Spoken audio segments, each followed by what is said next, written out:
Hello everyone, welcome to cult classes. आज हम अपनी मूल विधि सब्जेक्ट में एक और नया टॉपिक पढ़ने जा रहे हैं जिसमें हम पढ़ेंगे द डोरी प्रोहिबिशन एक्ट 1961।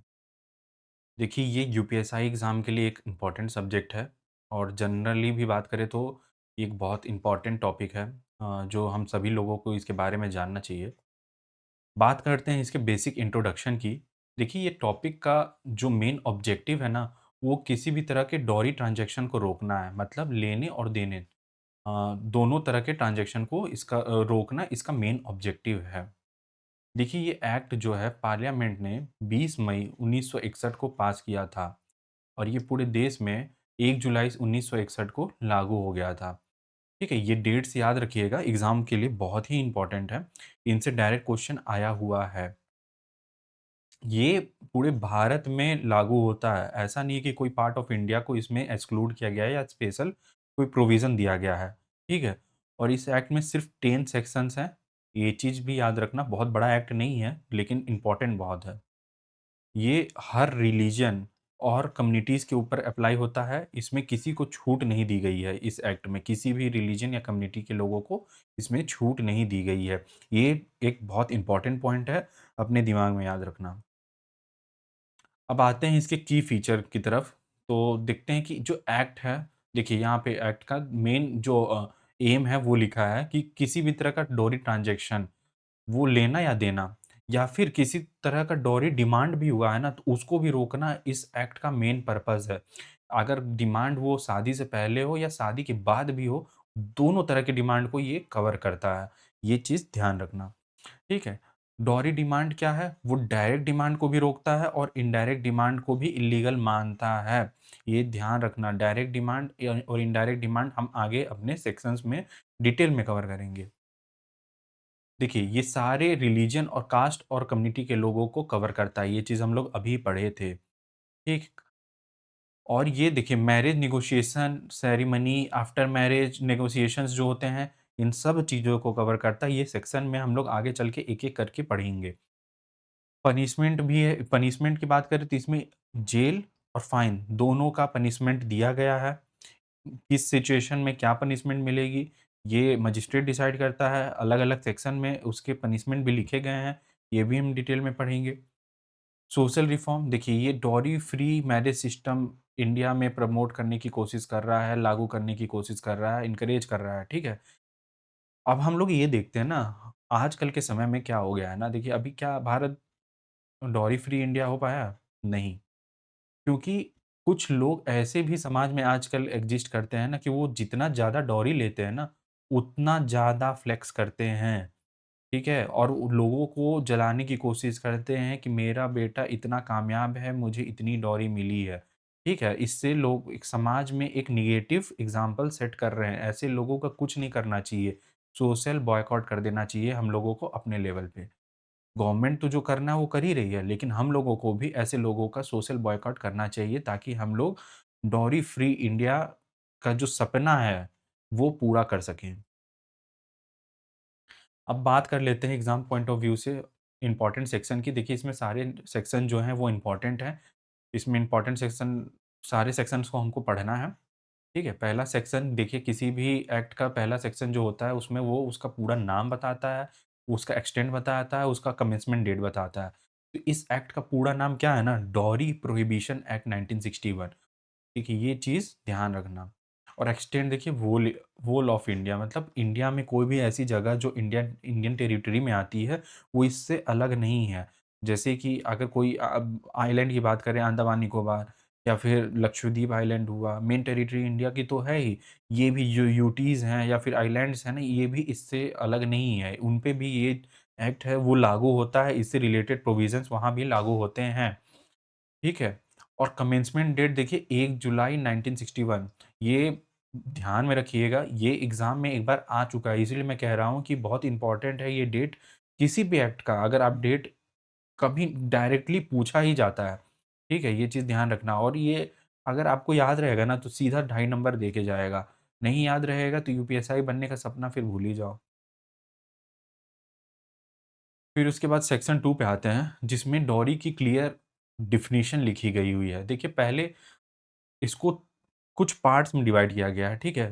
तो पहले ये बोला गया है कि डॉरी का मतलब क्या है? कोई भी प्रॉपर्टी या वैल्यूएबल एसेट जो कि दिया गया है या फिर देने के लिए एग्रीमेंट किया गया हुआ है दोनों पार्टी के बीच में, या तो दे दिया गया है ये देखिए, या फिर एग्री हुए हैं दोनों पार्टी कि हम लोग बिफोर मैरिज या फिर आफ्टर मैरिज एक्सचेंज, एक्सचेंज नहीं, सिंगल तरफ से ट्रांज़ैक्शन होगा, लड़की वाले लड़के वालों को देंगे, ठीक है? तो इसको डॉरी कहते हैं। हम ये देखेंगे आगे कि अगर लड़के वाले लड़की वाले को देते उसको भी डेफ़िनिशन वाइज़ डॉरी कहा जाता है, लेकिन जनरली जो मजिस्ट्रेट हम लोग के इंडिया में है, वो सिर्फ़ और सिर्फ़ लड़की वाले जो डॉरी देते हैं ना, उसको उससे रिलेटेड जो केसेज़ हैं, उसी को सीरियस लेते हैं। अगर कोई कंप्लेन करने जाए कि लड़की वाले मुझे ज़बरदस्ती डॉरी दे रहे हैं, तो वो केसेज़ नहीं रजिस्टर होते हैं, या फिर लड़के वाले पैसे देके हम लोग देखते हैं कि शादी करते हैं, वो वैसे भी कोई केसेज़ हों तो वो भी रजिस्टर्ड नहीं होते हैं, उनको भी डॉरी नहीं माना जाता है, जनरली। देखिए डायरेक्टली या इनडायरेक्टली, डायरेक्टली का देखिए मतलब क्या है ना कि डायरेक्टली आप पैसे दे दिए या सामान दे दिए। इनडायरेक्टली जैसे हम लोग आजकल देखे हैं कि अ, लड़की वाले क्या करते हैं, लड़के वाले अगर गाड़ी माँगे हैं, तो लड़की वाले क्या करते हैं ना कि जो गाड़ी है उसका रजिस्ट्रेशन जो है ना अपनी लड़की के नाम पे कर देते हैं। ताकि जो गाड़ी है वो लड़की के नाम पे रहे, लेकिन वो अल्टीमेटली जाता कहाँ है? लड़के वाले के घर। लड़की उस लड़के वालों के घर जब वो शादी होके वो घर जाती है, तो वहाँ पे वो गाड़ी लेके जाती है। तो ये इनडायरेक्ट डॉरी ही होता है, ठीक है? ये भी इसमें कवर किया गया है। ऐसा नहीं है कि आप लड़की के नाम पे कोई भी गाड़ी या फिर कोई भी दहेज का सामान ले आएँ और फिर बोले कि नहीं मैंने डॉरी नहीं ली है। ये भी इसमें कवर होता है, डायरेक्ट और इनडायरेक्ट डॉरी दोनों कवर होता है। और किसके द्वारा? एक पार्टी दूसरी पार्टी को दे अगर मैरिज जो सेरेमनी है उसके दौरान या मैरिज का जो भी बातचीत चल रहा है उसके दौरान। ये एक चीज़ ध्यान रखिएगा, जो भी यहाँ पे डॉरी का चीज़ है ना, वो रिलेटेड टू मैरिज होना चाहिए। ऐसा नहीं है कि अगर मान लीजिए 2 एंटिटी हैं, 2 पर्सन है ए और बी, और दोनों बिज़नेस रिलेशन में हैं, और उन्होंने डिसाइड किया कि चलो ठीक है, अपने बच्चों की शादी एक-दूसरे के घर से करवा देते हैं। मान लीजिए इसकी लड़की और इसका लड़का है, तो शादी कराने की बात कर रहे हैं। तो अगर ये लोग जो बिज़नेस ट्रांज़ैक्शन करेंगे ना, तो उसको डॉरी कंसीडर नहीं किया जाएगा। सिर्फ़ और सिर्फ़ जो मनी ट्रांज़ैक्शन या सामान का जो ट्रांज़ैक्शन है, जो रिलेटेड टू मैरिज है ना, उसी को रिलेटेड टू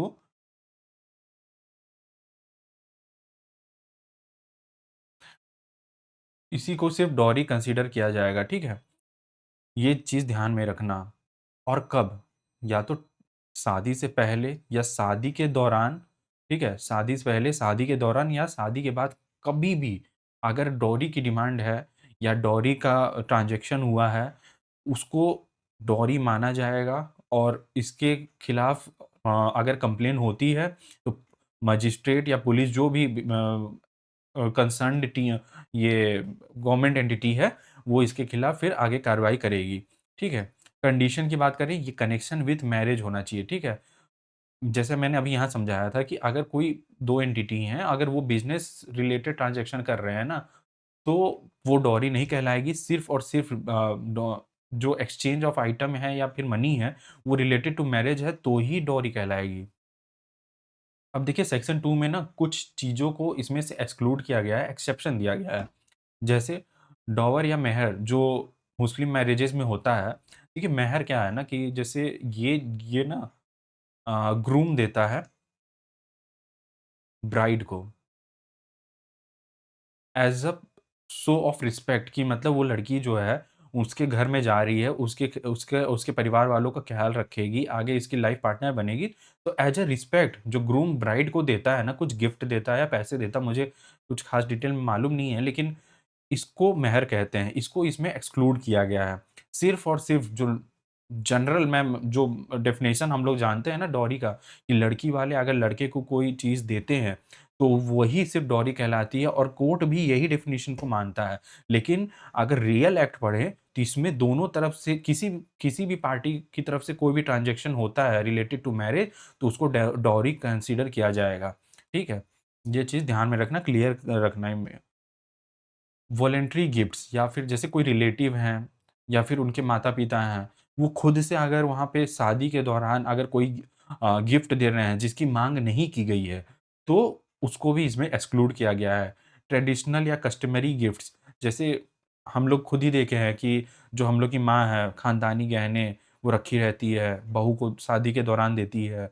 तो जो ट्रेडिशनल गिफ्ट्स गिफ्ट्स हैं, या फिर कोई ऐसा कम्युनिटी होगा इंडिया में जहाँ पे लड़की वाले भी लड़के को कोई ट्रेडिशनल कोई गिफ्ट पास करते हैं, तो वो चीज़ इसमें एक्सक्लूड की गई है डॉरी की डेफिनिशन में, ठीक है? अगर और एक चीज़ और, इस चीज़ की डिमांड नहीं होनी चाहिए, अगर ज़बरदस्ती माँगा गया है तो ये भी डॉरी कंसीडर किया जाएगा।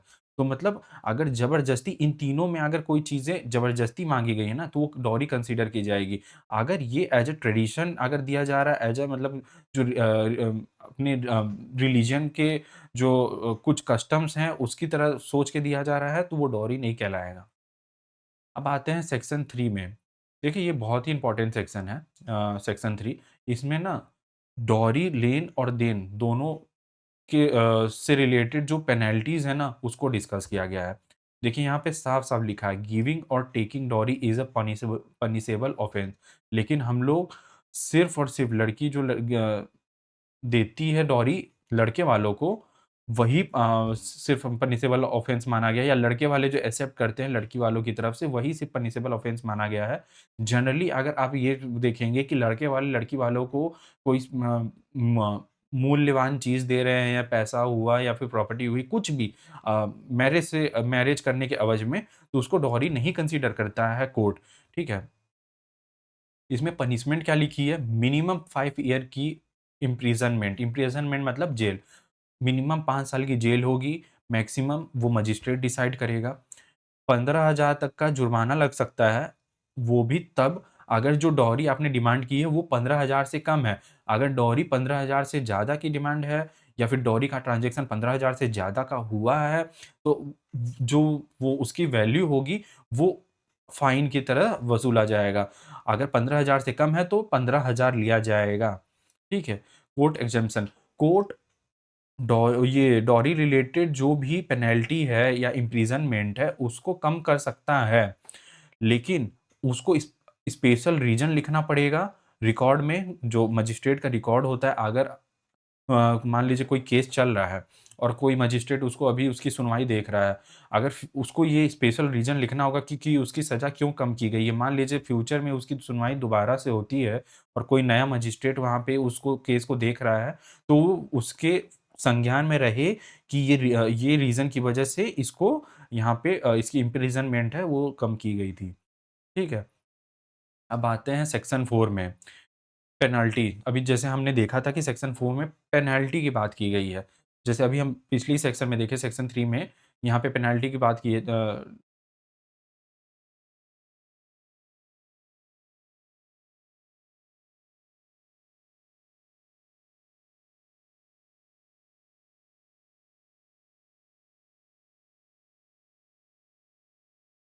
अब आते हैं सेक्शन 4 में। देखिए पेनल्टी फॉर डिमांडिंग डॉरी। देखिए पिछले सेक्शन में हम लोग क्या देखे थे ना कि मा लेन या देन का जो ये चीज़ है, उसके लिए यहाँ पे अगर डॉरी ट्रांज़ैक्शन कंप्लीट हो गई है ना, तो वहाँ पे क्या पनिशमेंट मिलती है, वो चीज़ हम लोग यहाँ डिस्कस किए से थे सेक्शन 3 में। लेकिन सेक्शन 4 में क्या है ना कि अगर किसी प्रकार का डॉरी डिमांड है बिफोर मैरिज या आफ्टर मैरिज या ड्यूरिंग मैरिज, शादी के दौरान, तो उस तरह के कंडीशन में अभी ट्रांज़ैक्शन कंप्लीट नहीं हुई है, ठीक है? उस तरह के कंडीशन में देखिए सज़ा क्या है, मिनिमम 6 महीने की जेल हो सकती है, और यहाँ पे मैक्सिमम पहले से डिफाइन किया गया है, जो कि 2 साल का है, जेल है, और 10,000 तक की फ़ाइन लग सकती है। यहाँ देखिए 3 और 4 में क्या डिफ़रेंस है, 3 में जो है ना, 3 और 4, 3 में ना ट्रांज़ैक्शन कंप्लीट हो गया है, लेकिन 4 में अभी ट्रांज़ैक्शन कंप्लीट नहीं हुआ है। यहाँ पे सिर्फ़ और सिर्फ़ डिमांड हुई है, ठीक है? ये चीज़ ध्यान में रखना। सेक्शन 4 ए, किसी भी तरह का जो एडवर्टाइज़मेंट हम लोग जैसे कभी-कभी आजकल रील में देखते हैं कि लोग बोलते हैं ना कि मेरी बेटी से शादी कर लो, मैं तुमको इतना ज़मीन दूँगा, मेरे पास ये है, पैसे दूँगा, लेकिन बस आपको मेरी बेटी से शादी करना होगा। तो इस तरह का कोई भी एडवर्टाइज़मेंट या फिर ये सेक्शन 4 ए में बैन है, ठीक है? कोई भी एडवर्टाइज़मेंट रिलेटेड टू डॉरी, अगर उसमें कोई पैसा ऑफ़र किया गया है, प्रॉपर्टी या फिर कोई वैल्यूएबल मेटल है वो ऑफ़र किया गया है, तो वो चीज़ बैन है, उसके लिए सज़ा यहाँ पे डिफ़ाइन है। इसमें देखो 3 पार्टीज़ को मेनली मेनली ये कवर करता है। पहला तो ये कि जिसने इसको प्रिंट किया है, मतलब जो इसका वो क्या बोलते हैं, जैसे मान लीजिए न्यूज़पेपर है, तो उसका जो न्यूज़पेपर कंपनी है ना, उसने जिसने एडवर्टाइज़मेंट को प्रिंट किया है, तो उसको सज़ा मिलेगी। उसको कवर किया है पहले में। दूसरे में देखो, अगर कोई पर्सन है ना जो यहाँ पे एडवर्टाइज़मेंट छपवा रहा है, उसको भी इसमें कवर किया गया है। और तीसरा वो पर्सन है ना जो इसको सर्कुलेट कर रहा है। तो जैसे मान लीजिए आप सोशल मीडिया में देख लीजिए, अगर आप डॉरी रिलेटेड कोई एडवर्टाइज़मेंट है, आप उसको अगर शेयर कर रहे हैं या सर्कुलेट कर रहे हैं, तो उसको आप भी उस चीज़ में कवर हो सकते हैं। ठीक है? ये चीज़ ध्यान रखना। ये 3 पार्टीज़ को इस एक्ट में कवर किया गया है। पनिशमेंट क्या है? 6 महीने तक की सज़ा हो सकती है और 15,000 तक का फ़ाइन लग सकता है। तो आप लोग जो भी पनिशमेंट है, जो सज़ाएँ हैं, उसमें आप कन्फ्यूज़ मत करिएगा। इसमें सिर्फ़ और सिर्फ़ एडवर्टाइज़मेंट में सिर्फ़ 6 महीने तक की सज़ा हो सकती है। और इसमें डिमांड ऑफ डॉरी में देखिए 6 महीने तो मिनिमम है और 2 साल यहाँ मैक्सिमम हो सकता है। और यहाँ पे देखिए अप टू 6 मंथ है, मतलब मैक्सिमम 6 महीने की ही सज़ा हो सकती है, जेल हो सकती है। ये चीज़ ध्यान रखना। अब आते हैं सेक्शन 5 में। डॉरी एग्रीमेंट्स आर वॉइड, मतलब डॉरी रिलेटेड कोई भी एग्रीमेंट अगर हम जाके कोर्ट में बनवा रहे हैं, कि मान लीजिए दोनों पार्टी लड़के और लड़की वालों ने ये कोई एग्रीमेंट बनवाया है कि ठीक है, हम लोग शादी कर रहे हैं और हम लोग ये फ्यूचर में डॉ इतनी इतनी डॉरी का ट्रांज़ैक्शन करेंगे। मान लीजिए कोई पैसे के लिए, मान लीजिए 1 लाख के लिए दोनों के बीच में राज़ीनामा हुआ है, ठीक है? तो ये जितने भी एग्रीमेंट है ना, वो वॉइड है। और एक एग्रीमेंट और हम लोग देखे हैं जनरली, आजकल कुछ लॉयर्स बोलते हैं कि आप ये एग्रीमेंट करा लीजिए, जैसे कि शादी से पहले आप ये करा लिए कि मैंने इस लड़की वाले से कोई डॉरी नहीं ली है। तो ये वाली एग्रीमेंट भी जो है ना, उसको भी कोर्ट वॉइड मानता है। ठीक है? कि अगर आपने पहले ही शादी से पहले एग्रीमेंट करा ली कि ये डॉरी लेस मैरिज है, तो ये एग्रीमेंट भी वॉइड है। अगर लड़की कल को आपके ऊपर डॉरी का कोई चार्ज लगाती है, तो इस टाइप के एग्रीमेंट्स कोई काम नहीं देंगे, कोई साथ नहीं आपके देंगे। तो कुछ भी करने से पहले आप लोग बहुत सोच समझ के स्टेप लीजिए और ध्यान रखिए कि यहाँ पे चीज़ें जो हैं डॉरी एक्ट में काफ़ी क्लियरली मेंशन हैं। देखिए, इस तरह के एग्रीमेंट जो है ना, उनको कोई लीगल वैलिडिटी नहीं मिलती है। इसका मतलब कि अ ये जो भी मतलब एग्रीमेंट्स हैं, वो लीगली इन्फोर्सेबल नहीं है कोर्ट के अंदर में। आप कोर्ट में जाके क्लेम नहीं कर सकते हैं कि इन्होंने मुझसे शादी से पहले शादी करने के एवज़ में 1 लाख रुपए, 2 लाख रुपए या 5 लाख रुपए देने का वादा किया था, अब वो उससे मुकर रहे हैं। तो अगर आप ये केस लेकर गए, लड़की वाले हों चाहे लड़के वाले हों, अगर आप इस टाइप का केस लेके गए कोर्ट में, तो वहाँ पे आपको मजिस्ट्रेट आप ही को सज़ा देगा कि आपने डॉरी लेके या देके शादी की है। तो इस तरह के एग्रीमेंट पहले तो वो वॉइड मानेगा, उस पे कोई सुनवाई नहीं होगी, अलग से आपके ऊपर केस चला देगा कि आपने डॉरी के साथ शादी की है। ठीक है? ये चीज़ ध्यान रखिएगा। अब सेक्शन 5 का एक बहुत ही इम्पोर्टेंट पार्ट बोल सकते हैं, बहुत लोगों को ये कंसेप्शन भी रहता है इस पार्ट से, कि डॉरी डेथ जो ये कंसेप्ट है, ये बहुत ही इम्पोर्टेंट पार्ट है। देखिए, इसका मेंशन जो है बीएनएस की सेक्शन 80 में भी किया गया है।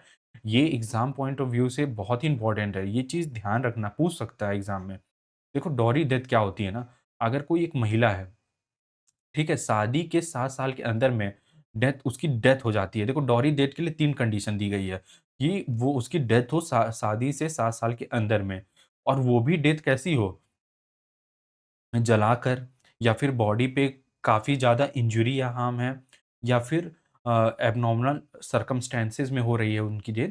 ये चीज़ें यहाँ पे डॉरी डेथ में आती हैं। और एक एक चीज़ और, अगर डेथ हुई है, इन इन तीनों सर्कमस्टेंसेस को नहीं वो फुलफ़िल कर रही है, लेकिन अगर सामने वाली पार्टी प्रूव कर दी कि वो महिला जो है, उसके साथ डॉरी रिलेटेड क्रूरल्टी हुई थी या हैरेसमेंट हुआ था हस्बैंड या उसके रिलेटिव के द्वारा, तो ये भी डॉरी डेथ को कन्फर्म करेगा। ये चीज़ ध्यान में रखना। ये 3 कंडीशन हैं, इनमें से एक भी कंडीशन अगर फुलफ़िल होती है, तो डॉरी डेथ उसको माना जाएगा। इसमें सज़ा बहुत ही ज़्यादा सीरियस है, जो कि मिनिमम इम्प्रिज़नमेंट 7 साल की है और लाइफ़ इम्प्रिज़नमेंट तक यहाँ पे प्रावधान है। तो ये चीज़ ध्यान में रखना। डॉरी डेथ बहुत इम्पोर्टेंट कांसेप्ट है। कई लोगों का जो मिसकंसेप्शन है यहाँ पे, वो टूटेगा। आप लोग समझ रहे होंगे क्या मैं बोल रहा हूँ। अब आते हैं सेक्शन 6 पे। देखिए transfer of dowry to women. अगर देखिए मान लीजिए कोई डॉरी का ट्रांज़ैक्शन हो गया है, ठीक है? अगर वो वुमेन के परिवार वालों ने लड़कों के परिवार वालों को दे दिया है या उनके इन-लॉज़ को दे दिया है, ठीक है? तो वो वुमेन को within 3 month of marriage transfer करना पड़ेगा। या फिर अगर उस वुमेन की मान लीजिए 3 मंथ के अंदर में पता ही नहीं चला, ठीक है? और वुमेन की मान लीजिए 1 साल बाद पता चला ये चीज़ और वुमेन की उस समय डेथ हो गई है। तो डॉरी को ट्रांसफ़र करना पड़ेगा उसके पेरेंट्स को या उसके भी लीगल हेयर हो। मतलब उसके भाई-बहन अगर मान लीजिए ज़िंदा हैं, पेरेंट्स नहीं हैं, तो वो उनके भाई-बहन को ट्रांसफ़र करना पड़ सकता है। या फिर उसके उसके वुमेन के बच्चे हैं, तो उनको ट्रांसफ़र करना पड़ेगा। ये सेक्शन 6 में मेंशन है, ठीक है? ये चीज़ ध्यान रखिएगा। सेक्शन 7 में देखिए procedure and nature of offences. Dowry लेना-देना दोनों ही अपराध है, हम लोग अभी डिस्कस किए थे। जो इसका ट्रायल है ना डॉरी रिलेटेड ऑफेंसेस का, वो judicial magistrate of first class ही सिर्फ़ सुनवाई कर सकता है, ट्रायल कर सकता है। देखिए judicial magistrate of first class जो होता है ना, आप जो ये जो हायरार्की है कोर्ट सिस्टम की, उसमें ये ना नीचे से सेकंड नंबर पे आता है। ठीक है? ये जो जजेस की हायरार्की होती है, उसमें नीचे से ये सेकंड नंबर पे आता है। तो ये सिर्फ़ और सिर्फ़ जो डॉरी रिलेटेड ट्रायल है, वो judicial magistrate of first class ही उसको देख सकता है, उसकी सुनवाई कर सकता है और उससे लोअर कोई भी कोर्ट इसके लिए सुनवाई नहीं कर सकता है या फिर इसके लिए सज़ा नहीं दे सकता है। Police investigation related police investigate कर सकती है अगर विक्टिम जो महिला है या उसके परिवार वाले या उसके रिलेटेड वाले इनमें से कोई भी अगर पुलिस के पास केस दर्ज कराता है, तो पुलिस उस केस में वहाँ इन्वेस्टिगेशन चालू कर सकती है। देखिए नेचर ऑफ ऑफेंसेस में ये नॉन बेलेबल एंड कॉग्निजिबल है। ठीक है, नॉन बेलेबल मतलब क्या? पुलिस आपको बिना बेल के नहीं, नॉन बेलेबल का मतलब क्या है ना कि आपको बेल नहीं मिल सकती इस ठीक है? इसमें इस ऑफ़ेंस में आपको बेल नहीं मिल सकती। बेल एक देखिए एक राइट होता है। वो आप किसी भी केस में अगर वो नॉन बेलेबल ऑफ़ेंस नहीं है, बेलेबल ऑफ़ेंस है, तो आप बेल क्लेम कर सकते हैं। आपको कुछ पैसे भरने पड़ेंगे। आप फिर वहाँ जुडिशियल कस्टडी है उससे किसी कुछ शर्तों के साथ आप वापस आ सकते हैं, बाहर आ सकते हैं। बशर्ते अगर पुलिस और कोर्ट जब भी आपको बुलाएगा, आपको हाज़िर होना पड़ेगा। तो लेकिन ये ऑफ़ेंस जो है ना नॉन बेलेबल है मतलब आपको अपना जब आपका जो भी जुडिशियल कस्टडी है या फिर जुडिशियल ट्रायल चल रहा है, उसके दौरान आपको जेल में ही अपना पूरा टाइम बिताना पड़ सकता है। ठीक है? ये नॉन बेलेबल है और कॉग्निज़िबल मतलब क्या है कि पुलिस बिना वारंट के अरेस्ट कर सकती है। मतलब उसको कोर्ट से परमिशन लेने की कोई ज़रूरत नहीं है। वो डायरेक्टली आपको आपके घर से अरेस्ट कर सकती है। इसमें कोर्ट के परमिशन की कोई ज़रूरत नहीं है। ठीक है? नॉन कंपाउंडेबल देखिए ये जो ना एक्ट है इसमें जो भी चीज़ें हैं ना जैसे हम लोग देखे हैं ना कि जो डोमेस्टिक वायलेंस एक्ट से रिलेटेड होता है, कुछ चीज़ें होती हैं जनरली ये सारे जितने भी ऑफ़ेंसेस हैं वो शादी के बाद जब हम वो लेते हैं, तलाक लेते हैं, तब ये सारे एक्ट्स सामने आते हैं, महिला पुरुष के ऊपर लगा देती है। तो हम लोग देखे हैं क्या कि कुछ सेटलमेंट का उसमें प्रावधान है, बहुत सारे एक्ट्स में आप देखेंगे कि आप बाहर सेटल कर सकते हैं। लेकिन ये अगर डॉरी का आपके ऊपर चार्ज लग गया है ना, तो इसको कोर्ट के बाहर बिना परमिशन के आप सेटल भी नहीं कर सकते हैं। तो नॉन कंपाउंडेबल है। ये चीज़ भी एग्ज़ाम में पूछी जा सकती है, ये वर्ड याद रखिएगा। इससे रिलेटेड क्वेश्चन बना सकता है, इसका मतलब पूछ सकता है। ठीक है? कॉग्निजिब सेक्शन 8 पे आते हैं, cognizable and non bailable nature. जैसे अभी हम पढ़े थे कि कॉग्निजिबल मतलब कि पुलिस एफआईआर करते ही आपका इन्वेस्टिगेशन शुरू कर सकती है। उसको कोर्ट की परमिशन की कोई आवश्यकता नहीं है। और नॉन बेलेबल का मतलब क्या है कि जो एक्यूज़्ड है मतलब जो दोषी है, जिसको दोषी ठहराया गया है, वो बेल को एज़ अ राइट क्लेम नहीं कर सकता है। मतलब हो सकता है कि कोर्ट उसको बेल दे या ना दे, ये कोर्ट डिसाइड करेगा, लेकिन आप पुलिस से, थाने से बेल लेके बाहर नहीं आ सकते हैं। ठीक है, अब section 8 a burden of proof on accused मतलब अगर जिसके ऊपर आरोप लगेगा ना, उसको अब साबित करना होगा कि आरोप ये झूठा है। ठीक है? ये जनरली हम लोग क्या मानते हैं कि लड़की वाले जो हैं, लड़के वालों के ऊपर ही मानते हैं क्या ऐसे ही केसेस को बस कोर्ट सुनता ही है। अगर लड़के वाले बोले कि भैया ये डॉरी दे रहे हैं ज़बरदस्ती या फिर ये हमसे डॉरी माँग रहे हैं, तो वैसे केसेस को कोर्ट रिजेक्ट कर देगा। अगर लड़की वाले बोले भले गलत हो, लेकिन लड़की वाले बोल दे कि भाई ये को डॉरी डिमांड हो रही है या डॉरी माँगने का प्रेशर बना रहे हैं, अरे डॉरी का प्रेशर बना रहे हैं, तो वैसे केस में लड़के वाले के ऊपर ही प्रेशर रहता है, बर्डन रहता है कि वो अप्रूव करे कि नहीं वो ये जो भी बात कर रहे हैं वो गलत है। अगर वो ये प्रूव करने में असमर्थ होगा, तो जो मजिस्ट्रेट है या कोर्ट है, वो उस जो भी उसके ऊपर अगर वो माँगने का आरोप है, तो उससे रिलेटेड जो भी सज़ा है या फिर ट्रांज़ैक्शन कंप्लीट हो गई, माँग चुका है, मिल चुका है, तो उससे रिलेटेड जो भी सज़ा है, वो फिर मजिस्ट्रेट लड़के को दे सकता है। इसका मतलब ये है इस सेक्शन 8 ए यही बोलता है कि जो बर्डन होगा ना प्रूव करने का, वो एक्यूज़्ड के ऊपर है, ठीक है? विक्टिम के ऊपर नहीं होगा। अब आते हैं सेक्शन 8 बी में, डॉरी प्रोबेशन ऑफिसर डीपीओ। ये देखिए बहुत ही इम्पोर्टेंट एंटिटी है। डॉरी एक्ट को ग्राउंड पे सही तरीके से इम्प्लीमेंट करने के लिए, मतलब ये क्या है ना कि डीपीओ का काम क्या है ना, डॉरी जिस भी मतलब मान लीजिए वो फील्ड में वर्क कर रहा है, अगर उसको ये पता चलता है कि कहीं पे डॉरी ट्रांज़ैक्शन हुई है, तो वहाँ पे वो तुरंत एक्शन लेगा और पुलिस के साथ मिल के वहाँ पे उस केस की जाँच करेगा, ठीक है? तो इसका मेन मकसद क्या है ना कि डॉरी लेस जो मैरिज सिस्टम है, उसको इंडिया में किसी तरीके से लागू करना, कहीं पे डॉरी की अगर मान लीजिए ट्रांज़ैक्शन हो रही है, उसको सामने लाना या फिर कोई मतलब मान लीजिए कि कभी-कभी ये होता है ना कि लड़की वाले काफ़ी वो हैं, कमज़ोर हैं और लड़के वाले बहुत ही ताकतवर हैं और वो बार-बार प्रेशर बना के डॉरी की डिमांड कर रहे हैं और वो लड़की वाले प्रेशर में आके डॉरी पे डॉरी भरे जा रहे हैं, लेकिन उसकी कंप्लेन कहीं पे नहीं कर रहे हैं। तो अगर डीपीओ के नज़र में ये चीज़ें आती हैं किसी के द्वारा या डायरेक्टली अगर उसको ये बात पता चलती है, तो वो पुलिस के साथ मिलके इसके ऊपर एक्शन ले सकता है, कार्रवाई जो है स्टार्ट करवा सकता है। देखिए डीपीओ को सिर्फ़ और सिर्फ़ स्टेट गवर्नमेंट अपॉइंट कर सकती है क्योंकि पुलिस सिस्टम जो है ना वो स्टेट गवर्नमेंट के अंडर में आता है। ठीक है? ड्यूटीज़ एंड पावर की बात करें तो प्रिवेंट करता है टेकिंग और गिविंग डॉरी। जैसे हम बोले थे कि किसी कोई भी मैरिज है अगर उसमें डॉरी ट्रांज़ैक्शन हो रहा है तो वहाँ पे वो सीधा हस्तक्षेप कर सकता है। एविडेंस कलेक्ट करेगा अगर मान लीजिए कोई डॉरी रिलेटेड केस है और दूसरे कुछ और फंक्शन है इसमें इसके डिस्क्राइब किए गए हैं जैसे कि मैं बताया ना कि अगर मान लीजिए कोई डॉरी केस है और उसमें उसको ये पता चले कि यहाँ पे बहुत ही बेकार सुलूक हो रहा है लड़की वालों के साथ।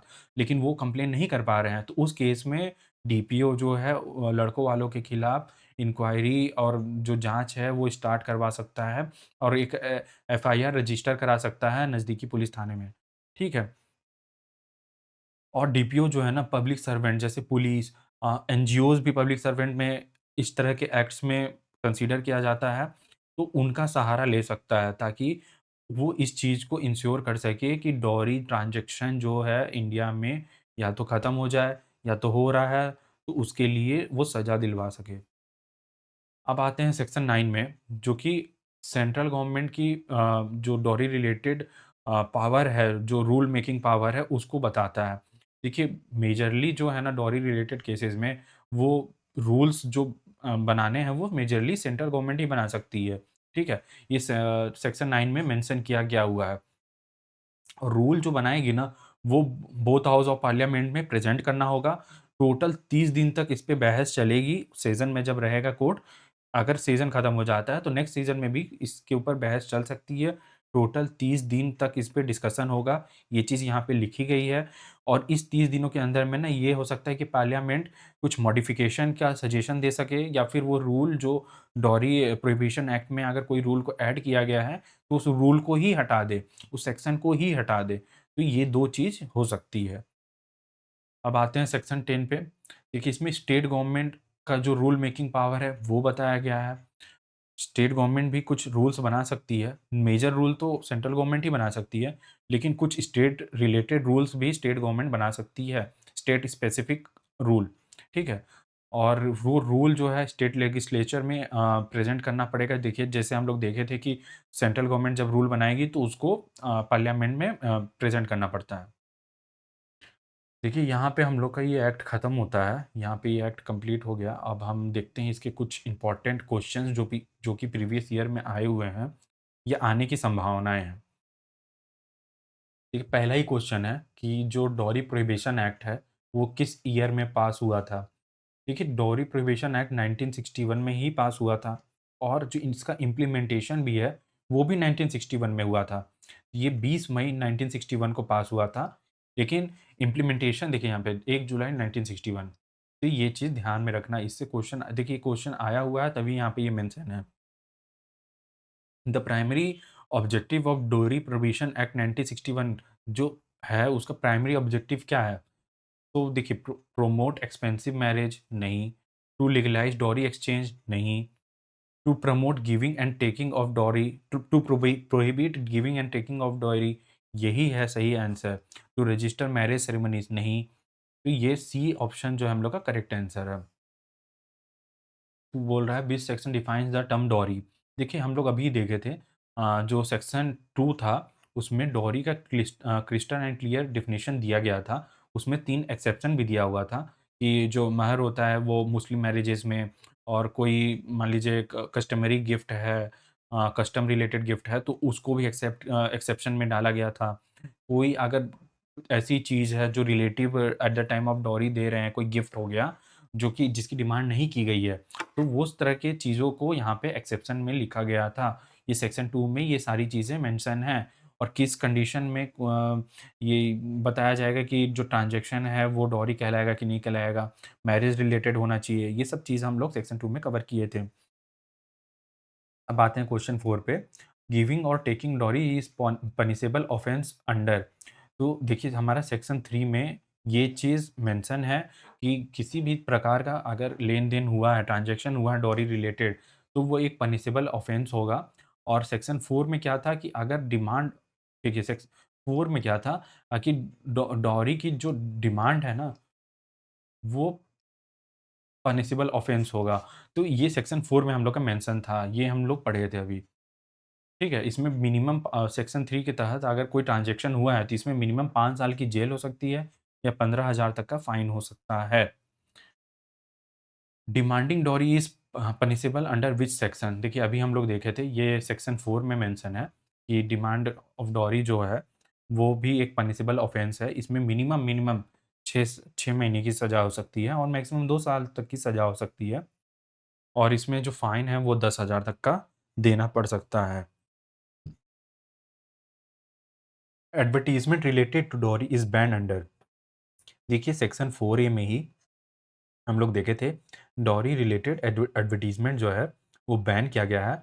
इसमें 3 तरह की एंटिटीज़ को कवर किया जाता है। पहला तो जो प्रिंटिंग एंटिटी है जो उस एडवर्टाइजमेंट को छाप रही है अपने प्लेटफ़ॉर्म पे जैसे कि न्यूज़ मीडिया, ठीक है? दूसरा पब्लिशिंग एंटिटी जो कि ऐसी एंटिटी जो उस ऐड को दे रही है, ठीक है? और तीसरा जो है सर्कुलेट कर रही है। ये तीनों एंटिटी को इस एक्ट के तहत में दोषी कर माना गया है, अगर डॉरी रिलेटेड कोई एडवर्टाइज़मेंट है तो।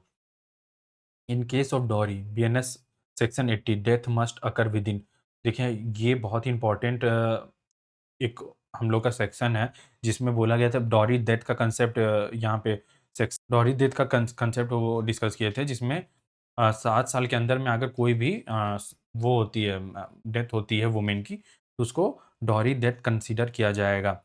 उसमें और भी कुछ स्पेशल सर्कमस्टेंसेस लिखे हुए थे, लेकिन मेनली यहाँ पे जो क्वेश्चन पूछा है कि डॉरी डेथ कितने साल के अंदर में होने पे उसको डॉरी डेथ कंसीडर किया जाएगा, तो 7 साल के अंदर ऑफ मैरिज, ठीक है?